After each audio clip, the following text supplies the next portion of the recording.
dark facts and mysteries.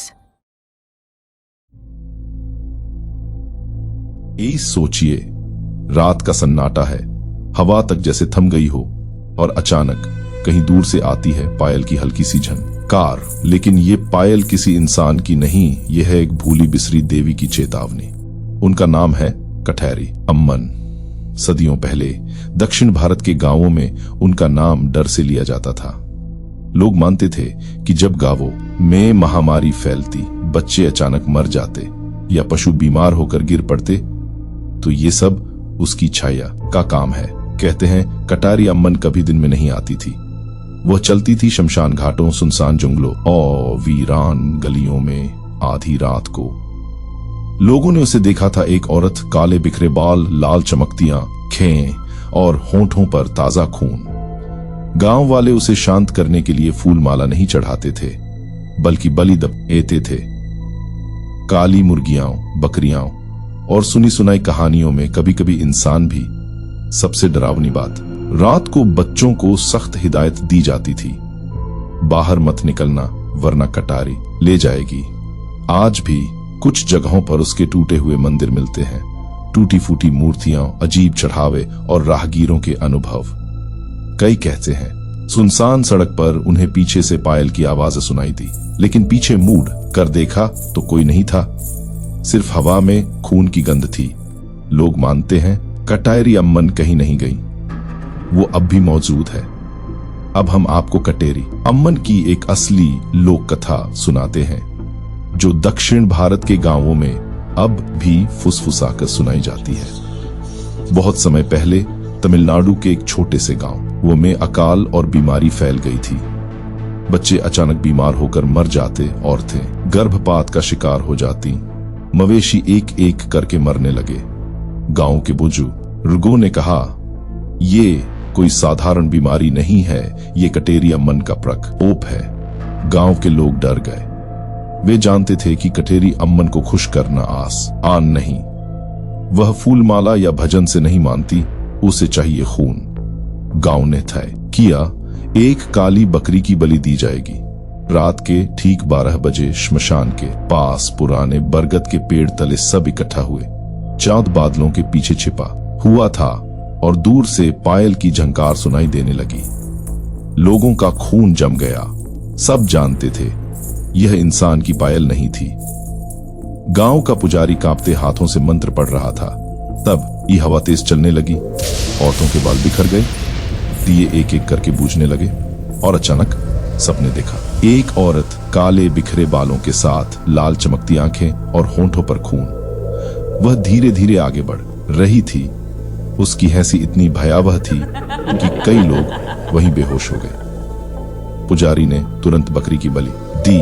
खून जमीन पर बहा और वह औरत झुककर खून पीने लगी। कुछ ही पलों बाद वह गायब हो गई। गांव में महामारी रुक गई। लोगों ने राहत की सांस ली। लेकिन उस दिन के बाद हर साल अमावस्या की रात को वही झंकार गांव में सुनाई देती थी। औरतें दरवाजे बंद कर लेती, बच्चे बिस्तरों में छुप जाते, क्योंकि सब जानते थे कटेरी अम्मन अब भी जिंदा है। वह आती है अपने खून का हिस्सा लेने। कल्पना कीजिए, आप किसी सुनसान गांव से होकर गुजर रहे हैं। चारों तरफ सन्नाटा है, हवा भी अजीब सी भारी लग रही है। तभी आपकी नजर पड़ती है गांव के बीचों बीच एक टूटा फूटा सा मंदिर। दीवारें आली पड़ चुकी हैं, दरवाजे पर जंग लगे हैं और अंदर एक भयावह सी मूर्ति खड़ी है। यही है हड़क आई माता। कहा जाता है कि हड़काई माता कभी किसी गांव की रक्षक देवी थी। लोग उनसे प्रार्थना करते थे, बलि चढ़ाते थे और उनसे सुरक्षा की दुआ मांगते थे। लेकिन धीरे धीरे उनकी पूजा में खून और भय घुल गया। मान्यता है कि ये देवी साधारण देवी नहीं थी। इनकी आंखों में ऐसी लालिमा थी जो रात में भी चमकती थी। इनके सामने जाने वाला हर इंसान कांप उठता था। लोग कहते हैं कि अगर कोई उनकी अवहेल ना करता या व्रत पूजा में गलती कर देता तो माता क्रोधित होकर उसका खून चूस लेती।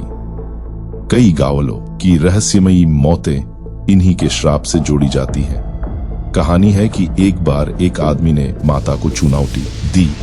उसने कहा, अगर तुम सच में देवी हो तो मुझे अभी रोक कर दिखाओ। रात ढलते ही उसका शव कुएं के पास मिला। आंखें बाहर निकली हुई, चेहरा डर से जमे हुए और शरीर से सारा खून गायब। इसलिए लोग इन्हें खून मांगने वाली देवी भी कहते हैं। आज भी गुजरात और राजस्थान के कुछ हिस्सों में रात के समय कोई इनके मंदिर के पास नहीं जाता।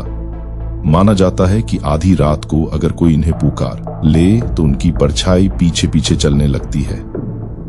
औरतें तो विशेष रूप से डरती हैं, क्योंकि कहा जाता है कि माता अपने क्रोध में स्त्रियों को ही सबसे पहले शिकार बनाती है।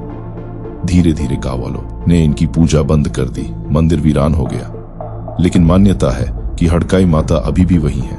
कहते हैं कि बहुत पुराने समय में गुजरात और राजस्थान की सीमाओं पर बसे गांवों में एक भयानक बीमारी फैली। लोग अचानक बीमार पड़ जाते, उनके शरीर की हड्डियां गलने लगती और अंत में उनकी मौत हो जाती। गांव वालों ने इसे कोई प्राकृतिक बीमारी नहीं बल्कि किसी देवी का शाप माना। उन्हीं दिनों एक औरत की कहानी सुनाई जाती है। उसका नाम किसी को नहीं पता, पर लोग उसे मां कहकर पुकारते थे। उसका बच्चा एक महामारी में मर गया था। लोग मानते हैं कि उस औरत ने शोक और क्रोध में अपनी जान दे दी, लेकिन मरने के बाद उसकी आत्मा शांति से नहीं गई। वह हड़काई माता बनकर वापस लौटी, हड्डियों की देवी जो इंसानों को उनकी ही हड्डियों से डैंड देती थी। गांव वाले बताते हैं कि रात को जब ये माता प्रकट होती तो कुत्ते अचानक जोर जोर से रोने लगते और हवा में एक अजीब सी गंध फैल जाती। लोग कहते हैं जिसने भी हड़काई माता को देखने की कोशिश की, उसकी हड्डियां धीरे धीरे सड़ने लगी। इसी डर का एक कारण गांव के लोग उन्हें मानने लगे। उन्होंने हड़काई माता के छोटे मंदिर बनाने शुरू की, पर यहां पूजा फूल मालाओं से नहीं होती थी। कहते हैं कि माता को कच्चा मांस, शराब और हड्डियों की भेंट चढ़ाई जाती थी। अगर कोई यह न करे तो माता रात में प्रकट होकर बीमारी भेज देती। कहानी और भी डरावनी तब हो जाती है जब लोग कहते हैं कि हड़काई माता अक्सर रात में सुनसान रास्तों पर दिख जाती है। एक लंबा सा काला साया जिसकी आंखें लाल अंगारों की तरह चमकती हैं और उसके हाथों में हड्डियों की माला होती है, जिसे हिलाने पर हड्डियों के टकराने की खटखटाहट सुनाई देती है। आज भी कई जगह मान्यता है कि अगर कोई गंभीर महामारी गांव में फैल जाए तो लोग हड़काई माता के मंदिर में जाकर उनका शांत करने का अनुष्ठान करते हैं, वरना बीमारी रुकती नहीं। इसलिए लोग कहते हैं हड़काई माता कोई साधारण देवी नहीं, वो शांति नहीं बल्कि डर और क्रोध की देवी है। अगर उन्हें मानो तो शायद बच जाओ, पर अगर अनदेखा करो तो अपनी हड्डियों तक गंवानी पड़ सकती है। तो अगली बार अगर आप सुने कि रात में कुत्ते अचानक बेकाबू होकर चीख रहे हैं तो याद रखिएगा, ये सिर्फ जानवरों की आवाज नहीं हो सकती। कहीं ये हड़काई माता का संकेत तो नहीं, एक ऐसी देवी जिसे भुलाना सबसे बड़ा पाप है। मित्रों, इस बारे में आप क्या सोचते हैं और आपकी क्या राय है, हमें कमेंट सेक्शन में जरूर बताएं। अगर आपको वीडियो अच्छी लगी हो तो वीडियो को लाइक जरूर करें और चैनल को सब्सक्राइब भी करें, ताकि इसी प्रकार के रहस्यमय तथ्य और जानकारियां हम आप तक पहुंचाते रहें। धन्यवाद।